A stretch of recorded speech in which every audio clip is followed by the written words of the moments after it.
is, what do you do, or how does a woman who's already entertained a sexual act begin to not do it any longer and wait for a husband?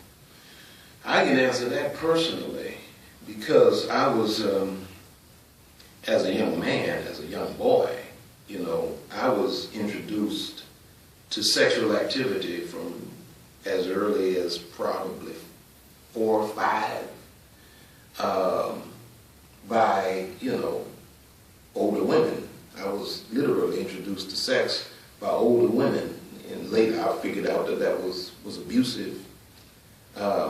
So I really started, having a sexual life long time before I should have. That's how I became a teenage father. And then I was called to ministry as a teenager at about 17, 18. I was called to ministry. And now I'm preaching, but I'm still out of control sexually because I'm addicted to it now. And sex is addictive. And then, at a certain point I'm preaching. Now I'm pastoring. I'm still out of control sexually.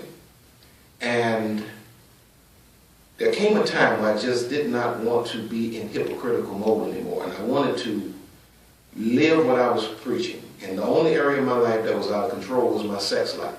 I just could not control. I was, rupturing and ruining, destroying relationships because I was out of control sexually.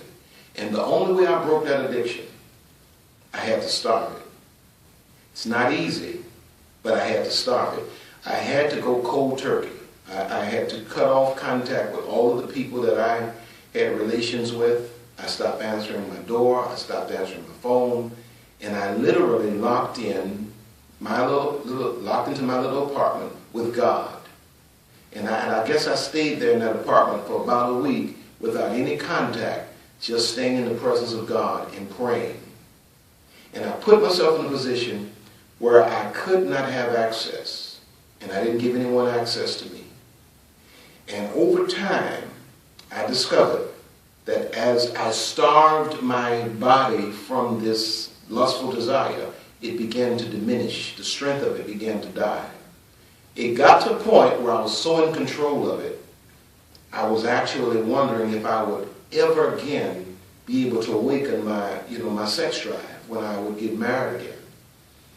And I got power over it. So my message is to every young woman that wants to pull out of that, you have to restructure your life. You have to close those doors where this guy or these guys are coming in. You have to shut yourself off from that, but you have to shut in with God. It's not enough to just do this in your flesh. You have to do this by the Spirit of God. You have to draw closer to God, shut all of this other stuff out, give your body time to allow that addiction to die, starve it, and build your spirit at the same time. And when you come out of that, your spirit is going to have dominance over your flesh. And then you'll be able to dictate to your flesh as opposed to your flesh as it is now dictating to you. When you talk to her like it was a